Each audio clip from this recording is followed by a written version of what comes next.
जो सुख इंद्रियों और विषयों के संयोग से वह आरंभ में अमृत की तरह और परिणाम में विष की तरह प्रतीत होता है, अतः वह सुख राजस कहा गया है। विषय और इंद्रियों के संयोग से होने वाला जो सुख है उसमें अभ्यास नहीं करना पड़ता, कारण कि यह प्राणी किसी भी योनि में जाता है वहाँ उसको विषयों और इंद्रियों के संयोग से होने वाले सुख मिलता ही है। शब्द स्पर्श आदि पांचों विषयों का सुख पशु पक्षी कीट पतंग आदि सभी प्राणियों को मिलता है, अतः उस सुख में प्राणी मात्र का स्वाभाविक अभ्यास रहता है। मनुष्य जीवन में भी बचपन से देखा जाए तो अनुकूलता में राजी होना और प्रतिकूलता में नाराज होना स्वाभाविक ही होता आया है। इसीलिए इस राजस सुख में अभ्यास की जरूरत नहीं है।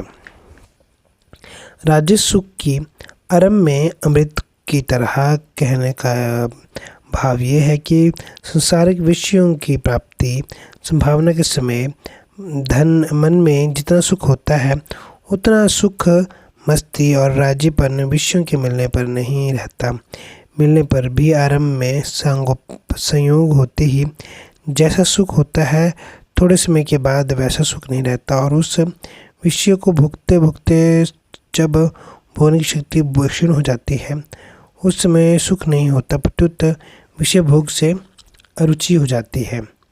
भोग भोगने की शक्ति क्षीण होने के बाद भी अगर विषयों को भोगा जाए तो दुख जलन पैदा हो जाती है, चित्त में सुख नहीं रहता। इसीलिए ये राजस सुख आरंभ में अमृत की तरह दिखता है। अमृत की तरह कहने का दूसरा भाव यह है कि जब मन विषयों में खींचता है तब मन को वे विषय बड़े प्यारे लगते हैं। विषय और भोगों की बातें सुनने में जितना रस आता है उतना भोगों में नहीं आता। इसीलिए गीता में आया है, राजस पुरुष स्वर्ग के भोगों का सुख सुनते हैं तो उनको वह सुख बड़ा प्रिय लगता है और वह उसके लिए ललचा उठते हैं। तात्पर्य है कि स्वर्ग के सुख दूर से सुनकर ही बड़े प्रिय लगते हैं, परंतु स्वर्ग में जाकर सुख भोगने में उनका उतना सुख नहीं मिलता और वह उतना प्रिय भी नहीं लगता।